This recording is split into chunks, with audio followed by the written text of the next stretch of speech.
আমরা মডিউল এর উপরে আহ, যে বিষয়গুলো করছি আপনারা হয়তো এটা দেখতে পাবেন। এখানে সবই দেওয়া আছে। তারপরও আমরা এখান থেকে মূল মূল যে বিষয়গুলো যেগুলো পরীক্ষায় আসার মতো এবং বিভিন্ন পরীক্ষায় এসেছে এই বিষয়গুলো আমরা এখানে আলোচনা করব।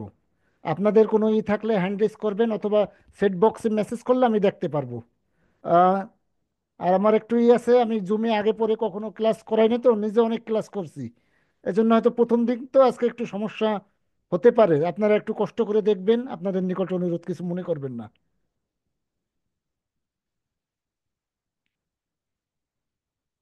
আমরা তাহলে শুরু করি আনুষ্ঠানিকভাবে।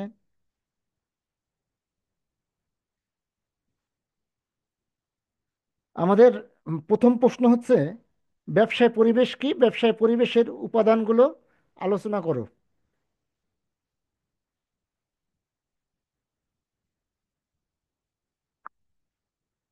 আসলে ব্যবসায় পরিবেশ, আহ, আহ, আপনারা ব্যবসায় পরিবেশ বুঝতে হলে আগে পরিবেশ বুঝতে হবে, পরিবেশ কি।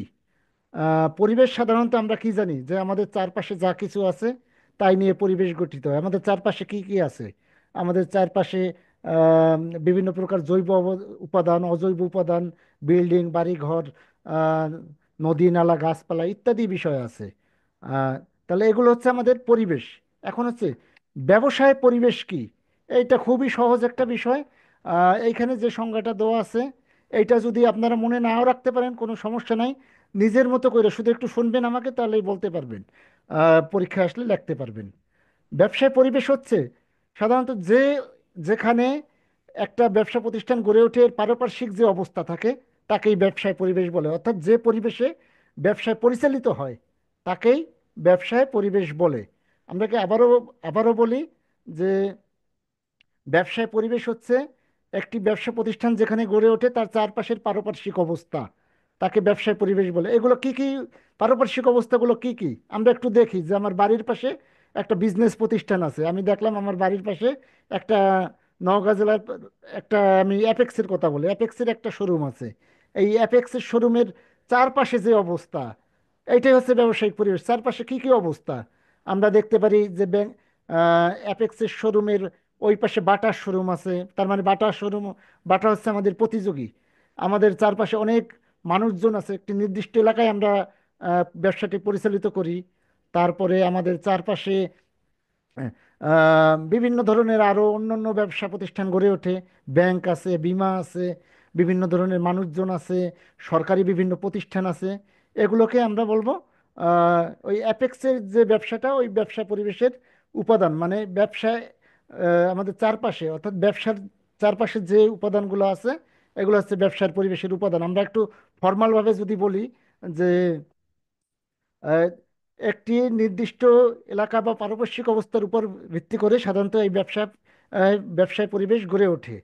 যেমন আমি যদি বলি, আমি অ্যাপেক্সের কথা বাদ দিলাম, আমার বাড়ির পাশে অন্য অন্য যে ব্যবসা প্রতিষ্ঠান, যেমন একটা মুদির দোকান, এর পাশে কি আরো একটি মুদির দোকান আছে, তারপরে জনগণ আছে, সমাজ ব্যবস্থা আছে, ব্যাংক, বীমা ইত্যাদি ইত্যাদি বিষয় এগুলো আছে।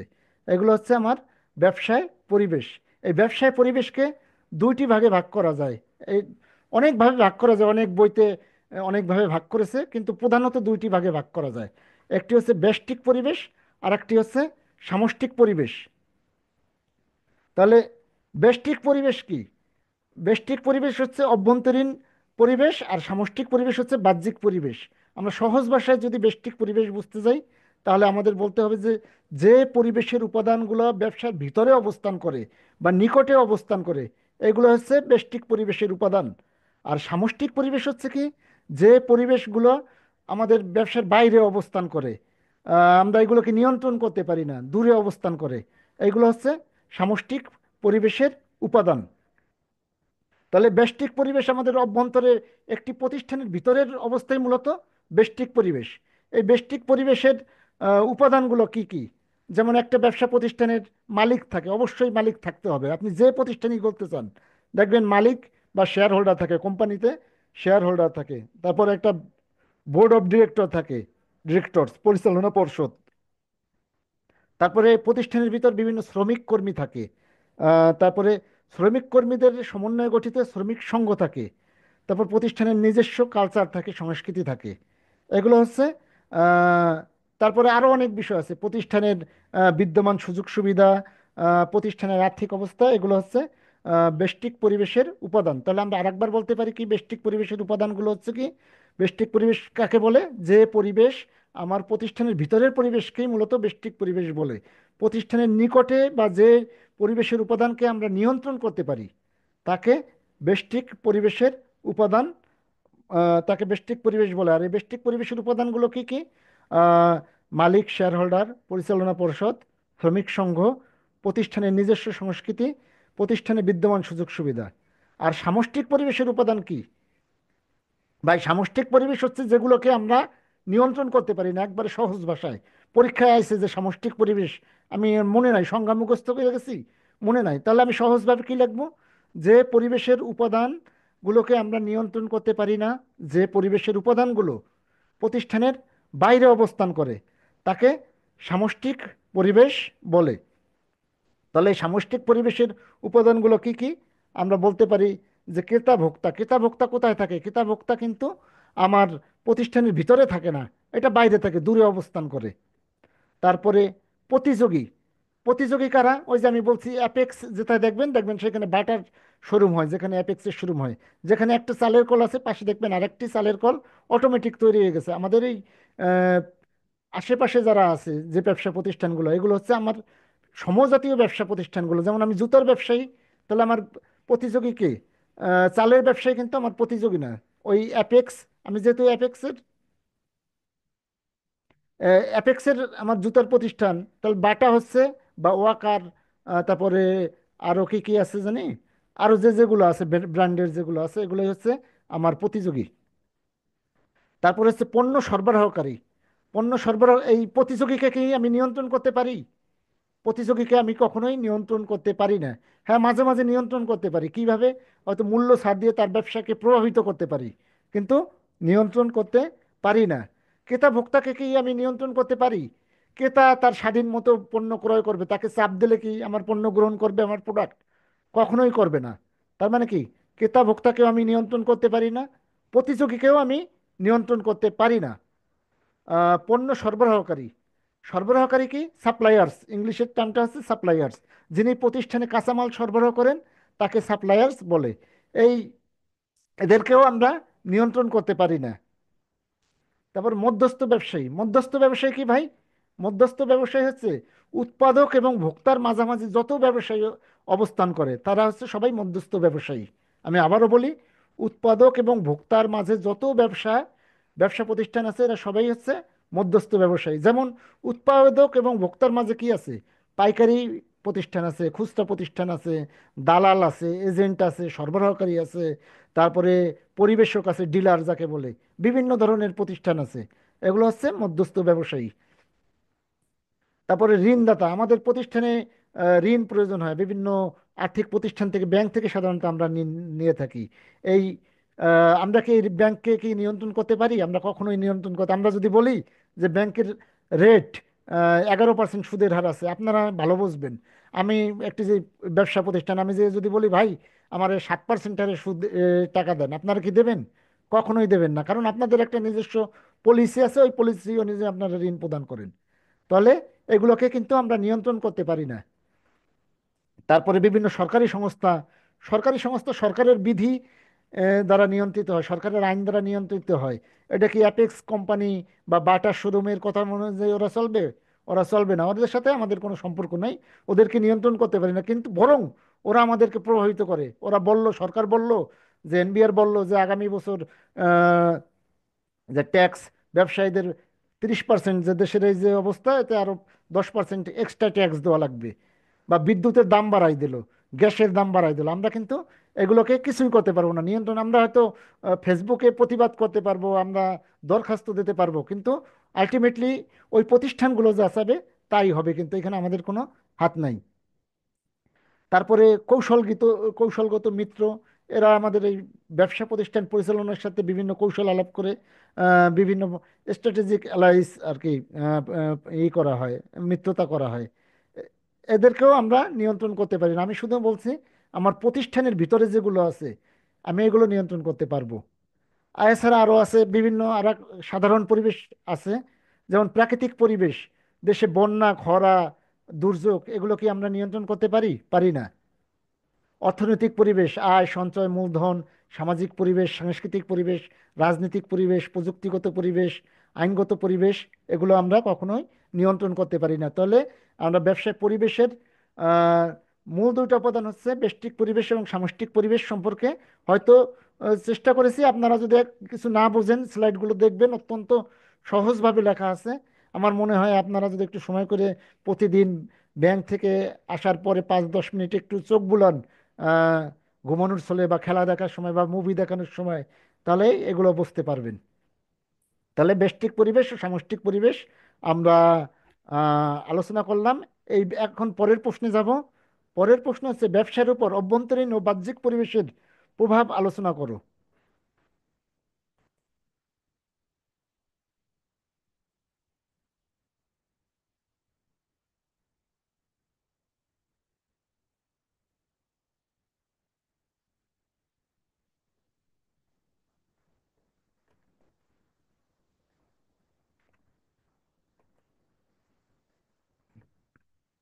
ব্যবসার উপর অভ্যন্তরীণ ও বাহ্যিক পরিবেশের প্রভাব আলোচনা করো।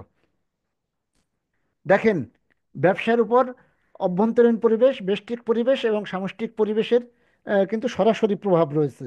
যেমন আমার ব্যবসায় কোন ধরনের হবে, আমি কতটুকু লাভ করব, মূলধন কোথায় পাবো, শ্রমিক কর্মচারীদের কিভাবে নিয়োগ করব, আমি আমার প্রতিষ্ঠানে আহ, যে কর্মচারীদের নিয়োগ দেব, এদের কোথা থেকে নিয়োগ দেব, কোন প্রতিষ্ঠান থেকে পড়া, তাদের শিক্ষাগত যোগ্যতা কি হবে, এগুলো কিন্তু আমরা নির্ধারণ করতে পারি। আর বাহ্যিক পরিবেশ হচ্ছে অর্থনৈতিক পরিবেশ, প্রযুক্তিগত পরিবেশ, সামাজিক পরিবেশ, রাজনৈতিক পরিবেশ, আইনগত পরিবেশ, আন্তর্জাতিক পরিবেশ, এগুলোকে কিন্তু আমরা আহ, নিয়ন্ত্রণ করতে পারি না। এরা সরাসরি আমাদের উপর প্রভাব বিস্তার করে। যেমন অভ্যন্তরীণ পরিবেশ কিভাবে ব্যবসার উপর প্রভাব আলোচনা করে, যে ব্যবসার উপর প্রভাব আলোচনা করে যেমন আহ, অর্থায়ন, মানব সম্পদ। যেমন আমার মানব সম্পদের কর্মীদের অভিজ্ঞতা, দক্ষতা, এক্সপার্টনেস কেমন হবে, এটা কিন্তু আমি নির্ধারণ করে দিতে পারি। আমি বললাম যে আমার প্রতিষ্ঠানে যে কর্মচারী নিয়োগ হবে, যাদের নিয়োগ করতে হবে, তাদের প্রত্যেকেরই বিবিএমবিএ করা লাগবে। তাহলে কি এইটার উপর আমার, ইমন ভাই?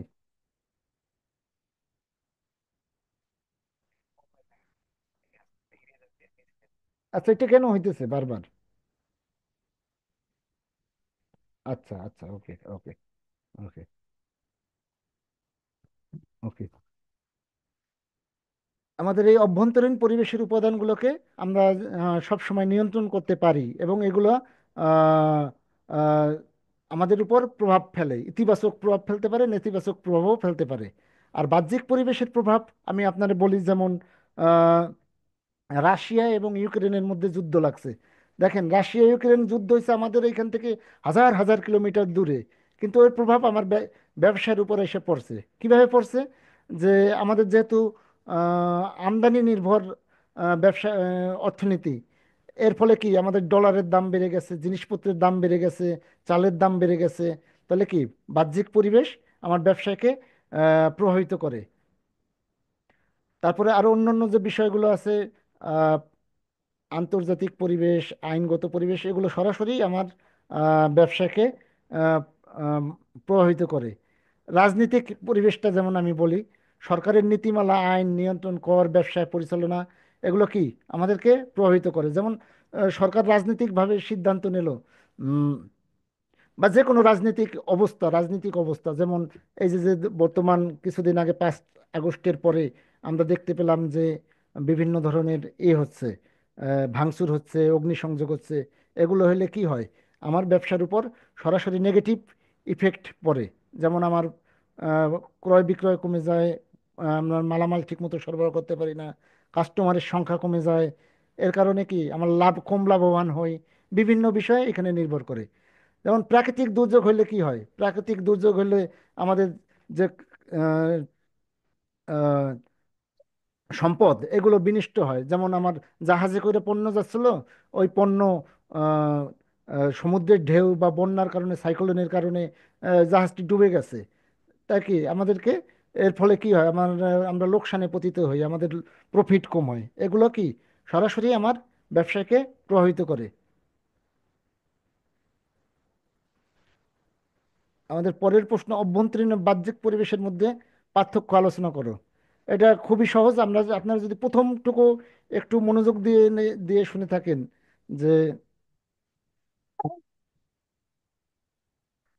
অভ্যন্তরীণ পরিবেশ ও বাহ্যিক পরিবেশের প্রধান পার্থক্য, আপনারা শুধু এর দুইটা জিনিস মনে রাখবেন, যে অভ্যন্তরীণ পরিবেশ হচ্ছে প্রতিষ্ঠানের ভিতরে অবস্থিত উপাদানগুলোই হচ্ছে অভ্যন্তরীণ পরিবেশ, আর বাহ্যিক পরিবেশ হচ্ছে যেগুলো আমার প্রতিষ্ঠানের বাইরে অবস্থান করে।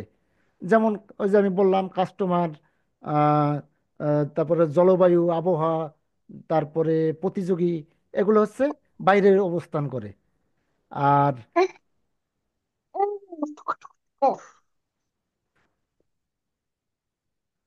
আর অভ্যন্তরীণ পরিবেশকে আমরা নিয়ন্ত্রণ করতে পারি, কিন্তু বাহ্যিক পরিবেশকে আমরা কখনোই নিয়ন্ত্রণ করতে পারি না। প্রভাব বিস্তার করতে পারি কিন্তু নিয়ন্ত্রণ করতে পারি না। এই দুইটা বিষয় মনে রাখলে আপনারা লিখে আসতে পারবেন, এইখানে কঠিন তেমন কিছু নাই। শুধু আবারও বলি যে অভ্যন্তরীণ পরিবেশ প্রতিষ্ঠানের অভ্যন্তরে ভিতরে অবস্থান করে, আর বাহ্যিক পরিবেশ হচ্ছে প্রতিষ্ঠানের বাইরে অবস্থান করে। আহ, অভ্যন্তরীণ পরিবেশকে আমরা কি সরাসরি নিয়ন্ত্রণ করতে পারি, বাহ্যিক পরিবেশকে আমরা নিয়ন্ত্রণ করতে পারি না, বরং প্রভাব বিস্তার করতে পারি। যেমন আপনার ঘরের ভিতর কিন্তু আপনি নিয়ন্ত্রণ করতে পারবেন, কিন্তু আপনি বাইরে কি অন্যের ঘর কখনোই নিয়ন্ত্রণ করতে পারবেন না। কেউ কিছু বলবেন?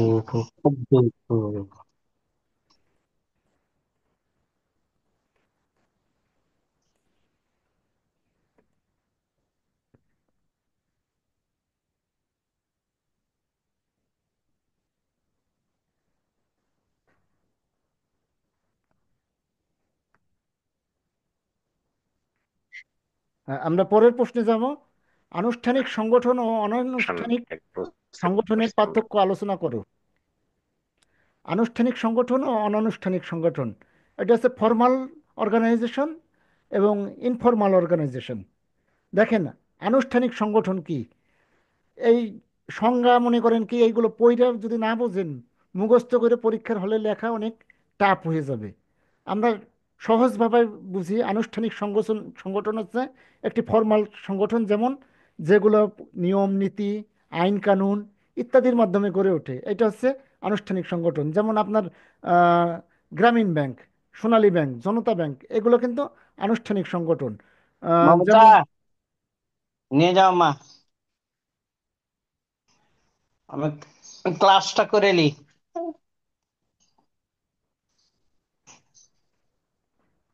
আহ, আর অনানুষ্ঠানিক সংগঠন হচ্ছে যেগুলো কোনো নিয়ম কানুন থাকে না। খোল মাথায়, উফ, খুল দাও মাথায়। দাঁড়ান 1 মিনিট, আমি একটু মিউট করে নেই। চন্দন হাসান, আপনি মিউট করেন চন্দন হাসান। হ্যাঁ, আপনারা একটু মিউট করতে বলেন, আমি তো একটু এই জুমে বিষয়ে অনভিজ্ঞ প্রথমেই, এই জন্য আপনারা একটু প্লিজ কোঅপারেট করেন। চন্দন হাসান মিউট করেন।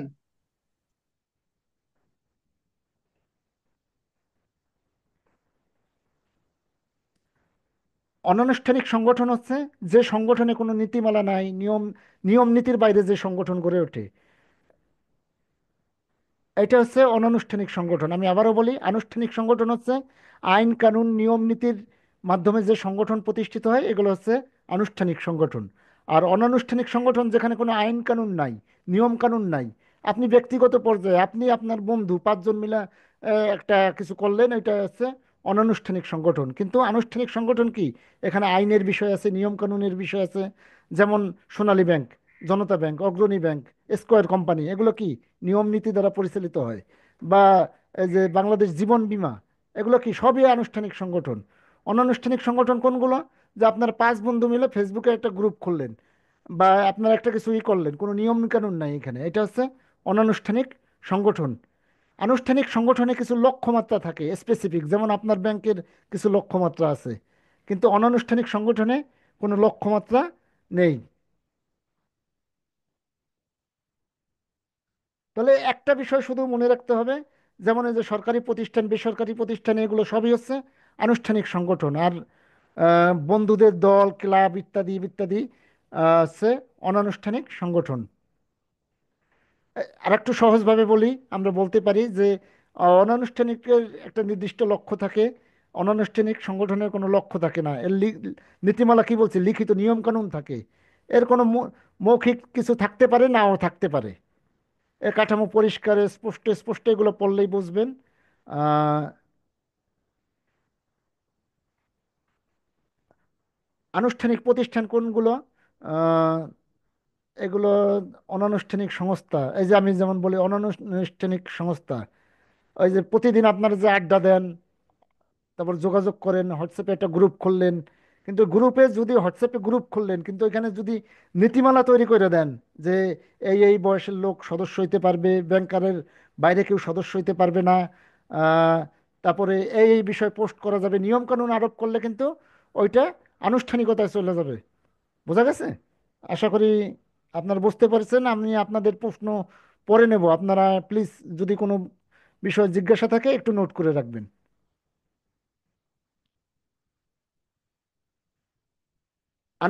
অনানুষ্ঠানিক সংস্থার দুর্বলতাগুলো কি কি, এগুলো আমরা মনে করেন আহ, একটু দেখি।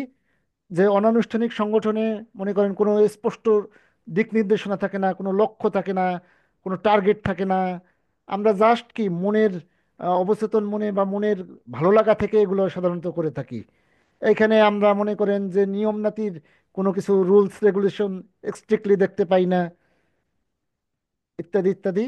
এগুলো সহজ, এগুলো দরকার নাই, এগুলো আপনারা খুব দেখলেই পারবেন।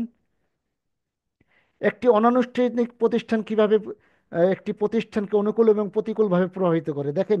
একটি আনুষ্ঠানিক প্রতিষ্ঠান অন্য একটি প্রতিষ্ঠানকে পজিটিভ এবং নেগেটিভ দুইভাবেই প্রভাবিত করতে পারে। যেমন পজিটিভভাবে কীভাবেই করে, যেমন আপনার সাথে যোগাযোগ করলো এবং সহযোগিতা করলো। যে এইখানে আমার আমার একটা প্রতিষ্ঠান আছে, ওই পাশে 10-12 জন লোক, তাদের একটা সংঘ আছে, তারা বলল তারা আমাদেরকে বিভিন্ন তথ্য দিয়ে করতে পারে, সহযোগিতা করতে পারে। তারা আমাদেরকে সামাজিকভাবে সাপোর্ট করতে পারে, ফেসবুকে আমাদের সম্পর্কে পজিটিভ স্ট্যাটাস দিতে পারে। এগুলো হচ্ছে আনুষ্ঠানিকভাবে করে আমাদের কাছে তাদের জ্ঞান এবং পরামর্শ করতে পারে, তারা বিভিন্ন বুদ্ধি দিতে পারে, তারা আমাদের মনোবল বাড়াইতে সহায়তা করতে পারে। এগুলো হচ্ছে তাদের পজিটিভ দিকগুলো। আর অনানুষ্ঠানিক সংগঠনের নেতিবাচক দিক কি? তারা হয়তো মনে করেন, যেমন আপনার পাশে বর্তমান পরিস্থিতিতে বলি যে আপনার প্রতিষ্ঠানে এসে 10 লাখ টাকা চাঁদা দাবি করতে পারে। তারপরে তারা এসে হাঙ্গামা, গ্যাঞ্জাম, অগ্নিসংযোগ করতে পারে। তারপরে এখানে এসে আপনাকে ভয়ভীতি দেখাইতে পারে।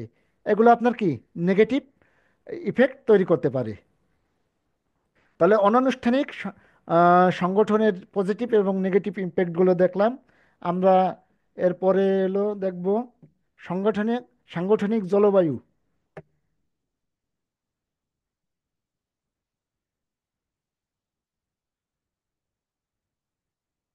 সাংগঠনিক জলবায়ু কি? সাংগঠনিক জলবায়ুর বৈশিষ্ট্য বর্ণনা করো। আমরা জানি কি জলবায়ু কি, আবহাওয়া।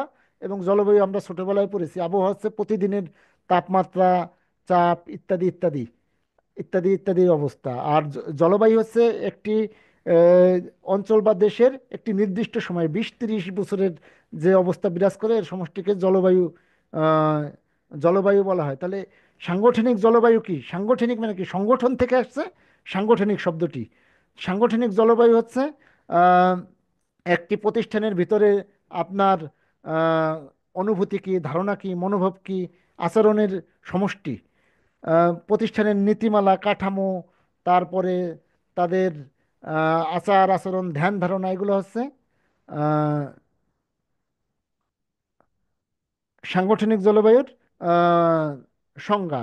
আমি আবারও বলি, সাংগঠনিক জলবায়ু হচ্ছে একটি প্রতিষ্ঠানের ভিতরে কর্মীদের ধ্যান ধারণা, চিন্তা চেতনা, প্রতিষ্ঠানের নীতিমালা, নিয়ম কানুন, তারপরে গ্রাহক সন্তুষ্টি ইত্যাদি ইত্যাদির সাংগঠনিক জলবায়ু আমরা বলতে পারি। আচ্ছা, আমাদের সময় তো মনে হয় হয়ে গেছে, বেশি কিছু আলোচনা করতে পারলাম না।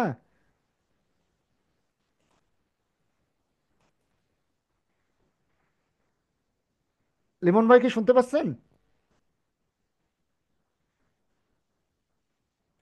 লিমন ভাই। হ্যাঁ, শুনতে পাচ্ছি দীপন দাদা, বলেন। আচ্ছা, আমাদের তো মনে করেন 35 মিনিট মনে হয় হয়ে গেছে, চারটা প্রশ্নই না, আলোচনা এখনো করতে পারেনি। এখনো 10 মিনিট আছে, তো আপনি 10 মিনিট মতো সেশনে আলোচনা করেন, পরে নেক্সট সেশনেও আমরা নিব এই চ্যাপ্টারটার উপর 10 মিনিট বিরতি দিয়ে আবার আচ্ছা 40 মিনিট আচ্ছা। সেশন আসে আমরা শুরু আচ্ছা, করব। আর অডিয়েন্স কি কেউ কিছু বলতে চান? স্যার আপনারা কিছু বলবেন?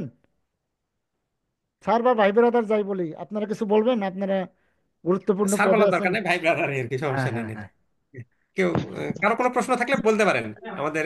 আচ্ছা ভাইয়া, ওই সাউন্ডটা মাঝে মধ্যে একটু স্লো শোনা যাচ্ছে, একটু কাছে নিয়ে যদি বলেন সাউন্ডটা ক্লিয়ার শোনা যাবে।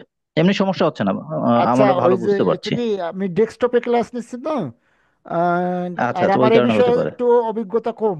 এই জুমে ক্লাস নেওয়ার কখনো নেইনি, ক্লাস করেছি কিন্তু এই নেইনি, এই কারণে একটু কষ্ট করেন। আমি এক্সট্রিমলি সরি। আশা করি পরবর্তীতে যদি কখনোই হয়, তখন আমাদের আর কি সমস্যাগুলো কাটায় উঠতে পারবো। না, কোনো সমস্যা নেই স্যার। Thank you. আচ্ছা, থ্যাংক ইউ থ্যাংক ইউ। তাহলে আচ্ছা, আমরা আপনি আবার। ওই যে আপনার দাদা, ওই যে হ্যাঁ। আপনার যে হেডফোনটা আমার মনে হয় মুখের কাছে নিলে সাউন্ডটা আরো ক্লিয়ার হতে পারে। আচ্ছা আচ্ছা, আমি নিয়েছি, কাছে নিয়েছি। আচ্ছা, ঠিক আছে, এবারে স্পষ্ট বোঝা যাচ্ছে মোটামুটি, হ্যাঁ। এক মিনিট। আচ্ছা, তাহলে আমরা আবার, তাহলে আর আছে মনে হয় 5-6 মিনিট আছে, আমরা আর একটা প্রশ্ন করি। হ্যাঁ, আরেকটা।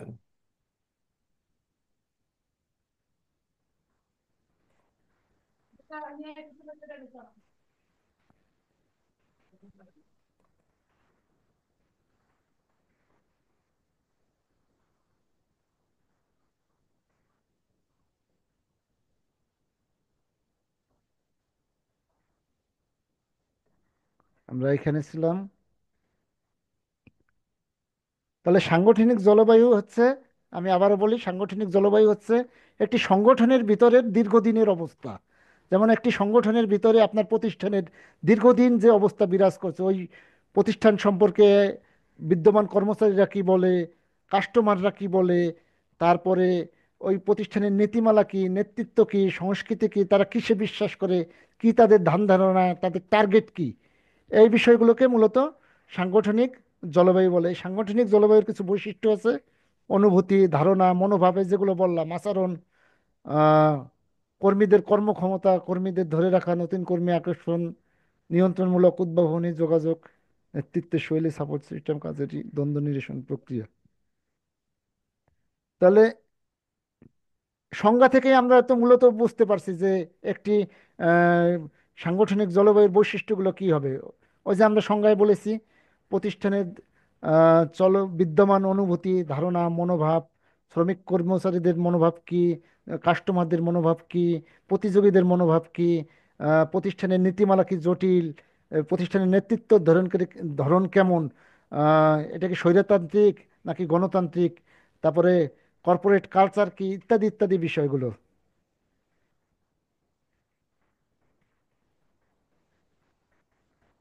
সুষ্ঠু সাংগঠনিক জলবায়ু বিকাশের কৌশলসমূহ সংক্ষেপে বিবৃতি করো। এটা একটা গুরুত্বপূর্ণ কোশ্চেন, পরীক্ষায় আসতে পারে। এটার মাধ্যমে আমরা এই সেশন সম্ভবত দেখি শেষ করতে পারি কিনা। সুষ্ঠু সাংগঠনিক জলবায়ু বিকাশের কৌশল, আমি কিভাবে আমার প্রতিষ্ঠানে সুষ্ঠু মানে কি, পজিটিভ হুম। জলবায়ু বিকাশ করতে পারি, সাংগঠনিক জলবায়ু বিকাশ করতে পারি, মানে সাংগঠনিক পরিবেশ পরিস্থিতি ভালো রাখতে পারি।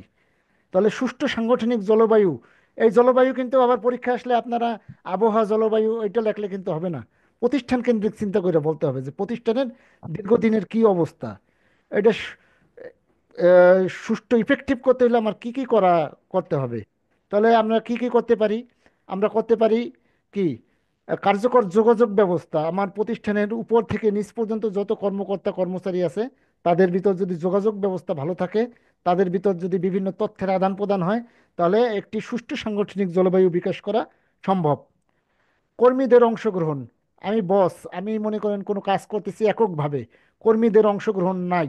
যেমন আমাদের এই ব্যাংকিং প্রতিষ্ঠান বলি বা বিভিন্ন প্রতিষ্ঠান বাংলাদেশে, এখানে কিন্তু কর্মীদের অংশগ্রহণের সুযোগ খুব কম। এখানে কর্তৃপক্ষ একটা বিষয় চাপাই দেয়, ওইটা আমরা বাধ্যতামূলক মেনে নেই, সরকারি কি আর বেসরকারি কি। তাহলে কর্মীদের অংশগ্রহণের সুযোগ দিতে হবে। পারস্পরিক শ্রদ্ধা ও বিশ্বাস থাকতে হবে, আমাদের কিন্তু পারস্পরিক শ্রদ্ধা ও বিশ্বাস নেই। আহ, আমরা যদি পারস্পরিক শ্রদ্ধা ও বিশ্বাস স্থাপন না করতে পারি, তাহলে আমার সাংগঠনিক জলবায়ু সুষ্ঠুভাবে বিকাশ ঘটবে না। এখন এই পারস্পরিক শ্রদ্ধা বিশ্বাস এমনি এমনি তৈরি হবে না। এটা তৈরি করতে হলে মনে করেন যে আপনাকে কিছু ইনিশিয়েটিভ নিতে হবে। আহ, কর্মচারীদের প্রতি শ্রদ্ধা, ভালোবাসা, তাদের সততা, এই আমি সব বুঝি বিষয়টা এড়িয়ে যে তাদের স্বাধীনতা প্রদান করতে হবে। ন্যায্য নিয়মিত মূল্যায়ন, আমাদের বাংলাদেশে একটা বড় সমস্যা হচ্ছে আমরা মূল্যায়ন করতে পারি না ন্যায্য।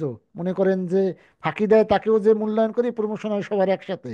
আর যে খুব বেশি কাজ করে, প্রতিষ্ঠানের দায়িত্ব নেয়, তাকে আমরা মূল্যায়ন করতে পারি না, তার বেতন বাড়াবো। কিন্তু আমি জানি দক্ষিণ কোরিয়া, আমি যখন ঢাকা বিশ্ববিদ্যালয়ের ব্যাংক ম্যানেজমেন্ট একটা কোর্স করছিলাম, তখন আমার স্যার বলছিল যে দক্ষিণ কোরিয়ায় মনে করেন যে কর্মচারীদের পারফরমেন্সের উপর সব বিষয়, ব্যাংকার ব্যাংকার সহ অন্যান্য এসে, যে এখানে পারফরমেন্সকে মূল্যায়ন করা হয়। তারপর আমাদের প্রশিক্ষণ ও উন্নয়ন, ট্রেনিং অ্যান্ড ডেভেলপমেন্ট, এই বিষয়গুলো খুব কম।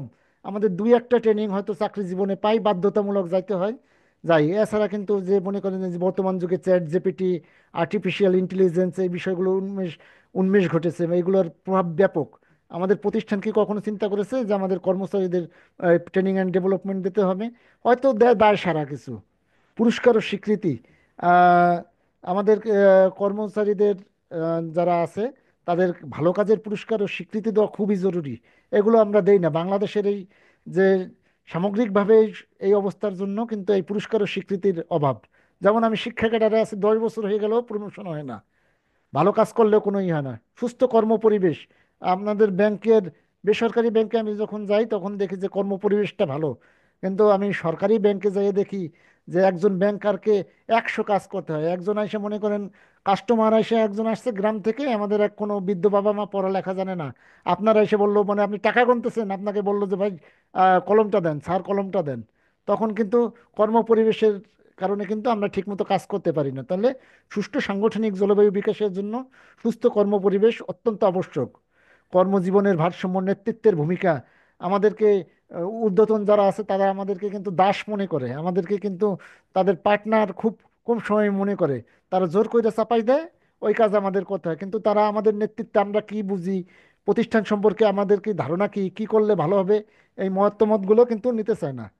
আরো যে বিষয়গুলো আছে এগুলো আপনারা দেখবেন, এগুলো শুধু চিন্তা করবেন যে একটি প্রতিষ্ঠানের দীর্ঘদিনের অবস্থা থেকে উত্তরণের জন্য কি কি, এই সুপারিশগুলো আপনি লেখলেই সাংগঠনিক জলবায়ুর বিষয়টা আপনারা লিখতে পারবেন, আমি বিশ্বাস করি। দাদা আর এই 1 মিনিট 23 সেকেন্ড আছে তো, তাহলে আপনি 10 থেকে বাকি প্রশ্নটা নেক্সট সেশনে আলোচনা করেন। তিনটা আচ্ছা। পঁয়তাল্লিশ বাজে, আমরা 3:55-তে মানে আবার শুরু করব। আপনাদের ওই গ্রুপে আমরা লিংক দিয়ে দিব। তো আচ্ছা, আমরা আশা করি যে 1 মিনিট, হ্যাঁ, আপনাদের কেউ যদি কোনো হ্যাঁ, কিছু, কোনো প্রশ্ন আছে কিনা কারো? হ্যাঁ, প্রশ্ন আছে কিনা এই পর্যন্ত থাকলে কেউ বলতে হ্যাঁ, পারেন কোনো। সংক্ষেপে একবারে। না, কোনো প্রশ্ন নাই। আসলে থিওরিটিক্যালি তো এখানে খুব বেশি প্রশ্ন থাকার কথাও না। আপনারা শুধু একটাই আপনাদের অনুরোধ, আপনারা মুখস্থ করবেন না, মনে করেন এইটা বিষয় নিয়ে ভাববেন, একটা প্রশ্ন নিয়ে ভাবলেই আপনার না পড়লেও মনে করেন আপনি স্লাইডের পয়েন্টগুলো দেখেই লিখতে পারবেন পরীক্ষায় আসলে। হ্যাঁ, কিন্তু একটু ওই স্লাইডের পয়েন্টগুলো মুখস্থ করতে হবে দাদা, নাহলে হ্যাঁ, দেখা যাচ্ছে হ্যাঁ, যে হ্যাঁ, ওনাদের হ্যাঁ, হ্যাঁ, নাহলে স্লাইডের তখন আবার পয়েন্টগুলো দেখে, পর্যালোচনা করলে স্লাইডের পয়েন্টগুলো দেখে শুধু হ্যাঁ। মনে করেন যে ওইগুলো একটু ভাবলেই হবে, মানে খুব বেশি করার দরকার নাই। যেমন পয়েন্ট এই গুলো যে যদি ঠিক মতো না থাকে তাহলে সেই ক্ষেত্রে কিছু উপায় আছে? আমাদের মুগ, তো দেখা যায় যে 5-6টা পয়েন্ট হ্যাঁ, থাকে, আপনি এদের মনে তিন করেন চারটা 10টা মনে পয়েন্ট পড়ে আছে, আর দুইটা 10টা মনে পয়েন্ট পড়ে না। আছে, আপনি মনে করেন যে আহ, 3টে পয়েন্ট লিখতে মনে করতে পারছেন, আর 5টা মনে করতে পারেন নাই, ওই রিলেটেড হ্যাঁ, সমসাময়িক। সেক্ষেত্রে সেক্ষেত্রে এই বিষয়টা আমরা পরের সেশনে আলোচনা করব। ওটা আলোচনা করে পরবর্তীতে যাব। আচ্ছা, থ্যাংক